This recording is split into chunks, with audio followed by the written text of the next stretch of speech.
नमस्कार। हम लोग गीता और ज्ञानेश्वरी देख रहे हैं। आज 5वें अध्याय का 8वां और 9वां श्लोक देखेंगे हम लोग। नैव किंचित करोमीति युक्तो मन्येत तत्त्ववित् पश्यन् शृण्वन् स्पृशन् जिघ्रन् अश्नन् गच्छन् स्वपन् श्वसन् प्रलपन् विसृजन् गृह्णन् उन्मिषन् निमिषन्नपि इंद्रियाणि इंद्रियार्थेषु वर्तन्त इति धारयन्। इसका मतलब है कि जो आत्मज्ञानी व्यक्ति रहता है वो देखता तो है, सुनता तो है, स्पर्श भी करता है और सूंघता भी है, खाता भी है, चलता भी है, नींद भी लेता है, श्वास और उच्छ्वास भी लेता है, आंखों से देखता है और पंखुड़ियां ऐसी ऐसी भी करता है, उघड़ जा मराठी में कहते हैं। और विषयों के इंद्रियों से जो भी आवश्यक है वो सारे विषय उपभोग लेता है। जैसे हर रोज का खाना, बच्चे ने पूछा था कि वो टट्टी करने जाता है, कहता हाँ वो भी अपना आह्निक भी करता है, वो हर ये सारी चीज़ें करता है। लेकिन वो जो कर्मयोगी हो चुका है, जो योगी बन चुका है, जो भक्त हो चुका है, वो उसको पता भी नहीं चलता वो बन चुका है करके। ये भी बहुत इंपॉर्टेंट है। लेकिन उसे वो जानता है कि ये कुछ भी मैं कुछ नहीं कर रहा हूँ। इसका कारण ऐसा रहता है, उसको पता रहता है कि ये भगवान के शक्ति से चल रहा है। उसने अगर सोचा तो अभी है हम लोग और दूसरे क्षण नहीं है। ऐसा हमारे स्वामी जी हरदम उदाहरण देते थे, स्वामी माधवनाथ, कि अरे वो तो रात को तो मुझे मिला था 9 बजे, वो कुछ दवाई लेने गया था अपने पिताजी के लिए और अभी सुबह नहीं है। ऐसा कैसा होगा? केवल 35 साल का था। ऐसा एक बार किसी के साथ हो चुका है ऐसा। अच्छा अच्छा अच्छा, यानी आदमी है आज और कल नहीं है, ऐसा भी हो सकता है। तो ये केवल भगवान की शक्ति से सब कुछ चल रहा है, ऐसे उसको लगता है।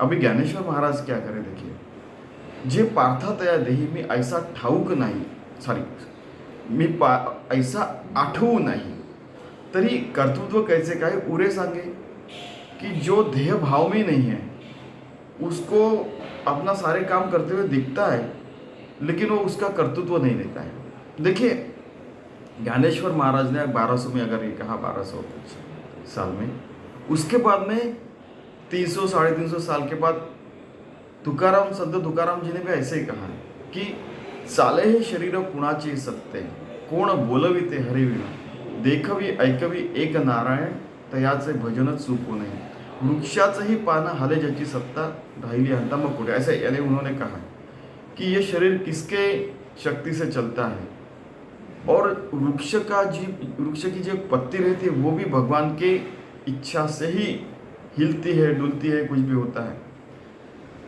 तो ऐसे अनंत कोटि ब्रह्मांड नायक की जो शक्ति है उसके ऊपर ये सारा शरीर, सारा सब कुछ चल रहा है, तो वहाँ अहंता कहाँ रही? हम लोग, मैं हरदम एक उदाहरण देता हूँ भगवान की कृपा से, कि हम लोग अगर 100 1000 प्रकाश वर्ष से दूर से हम देखेंगे तो सूरज दिखेगा, यादा कदाचित केवल आकाशगंगा ही दिखेंगे हमारे। तो हम लोग वो वहाँ के जो जीव होंगे बोलते होंगे अरे कितनी सुंदर दुनिया की है।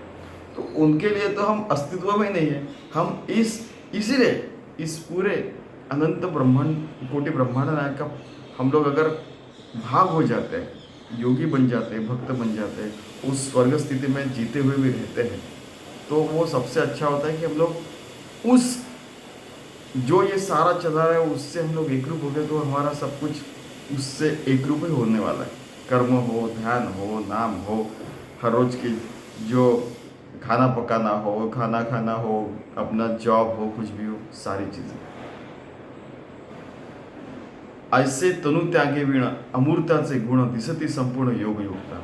ऐसे अमूर्त यानी जो भगवान है उसके गुण, इसका शरीर, ये शरीर इसका जीवंत है तभी भी वे जीते जागते इसमें सब लोग उनको भगवान दिखने लगता है, क्योंकि वो योग युक्त हो चुका है। उस आत्मज्ञानी व्यक्ति के बारे में ये बता रहे हैं।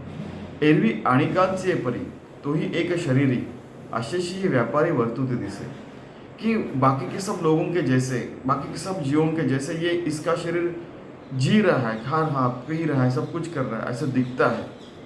तो ही नेत्री पाए, वो भी नेत्रों से देखता है, श्रवणी ऐकू तो कानों से सुनता है। परी तेथीजा सर्वथा रहे नवल देखे, लेकिन वो वहाँ का नहीं है। ऐसे लोगों को पता चलता है कि अरे ये तो सारी चीज़ें कर रहे हैं, लेकिन ये परमात्मा से एक रूप उनको पता चलता है, लोगों को भी पता चलता है कुछ दिनों के बाद। और ये आश्चर्य से देखते सब लोग, नवल देखे नहीं, आश्चर्य वैसे देखते हैं। ऐसा एक श्लोक भी आने वाला है आगे में, आश्चर्य और पश्चिति, वो वाला श्लोक आने वाला है।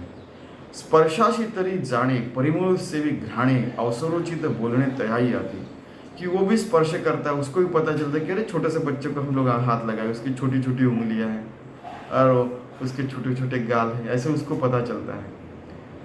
अभी आज श्री कृष्ण के बारे में बात कर रहे हैं, इसलिए वो पता चलता है। वो यानी आप सोच के देखिए कि यशोदा माता को कैसे लगता होगा, छोटा सा बच्चा, उसको स्पर्श किया तो समझ में आता है। श्रवणी ऐकत्व से, कान से सुन रहा है। परी तिथुजन है सर्वता नोए एक नवल देखिए, हमने देखा भी। स्पर्शाशी तरी जाने परिमूल से भी घ्राणे, स्पर्श जानता है वो, परिमूल से भी घ्राणे, वो उसका सुंदर सुवास भी लेता है, नाक उसका सुवास भी लेता है। अवसरोचित बोलने, जैसे अवसर आता है वैसे वो बोलता भी है, यानी जिस समय में जो बोलना चाहिए वो बोलता भी है। तयाई आती, आहार आते स्वीकारी, आहार लेता है। परिहारी त्यजावे, जो भी त्याग करना है वो त्याग करता है। ठीक है, मलमूत्र, जैसे बच्चे ने पूछा था। निद्रेची अवसरी, वो भी निद्रा लेता है। निद्रेची सुख, और सुख में रहता है। सुख यानी भगवान से एक रूप होकर रहता है। आपुलेनी इच्छा असे तोही गात चालू तो दिसे, पै सकल कर्म ऐसे रहा टेके, इच्छा से वो सब करते रहता है। और वो चलते हुए बोलते हुए दिखता है, सारा कर्म करते हुए दिखता है। रहाट यानी रहाट गाड़ का आपको पता होगा कि वो ऐसे चलते रहता है, पानी उसमें भरते रहता है, पानी ऊपर आते रहता है वो। तो उस तरीके से उसका सुबह होना, शाम होना, रात होना, सोना, खाना पीना, जॉब पे जाना, ये सारी चीज़ें, बच्चों का पालन पोषण करना, ये सब कुछ चलते रहता है।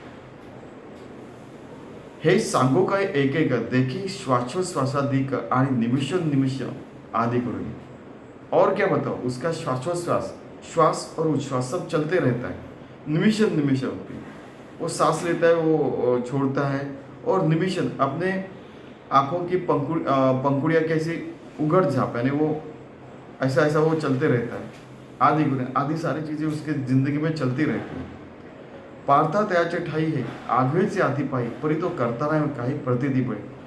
वो भगवान से इतना एक रूप हो चुका रहता है कि उसको पता चलता है, हे अर्जुन, पार्थ है ने, कि मैं इसका करता नहीं हूँ। उसको पता चलता है हर क्षण, हर घड़ी, हर मोड़ पे, हर समय उसको पता चलता है।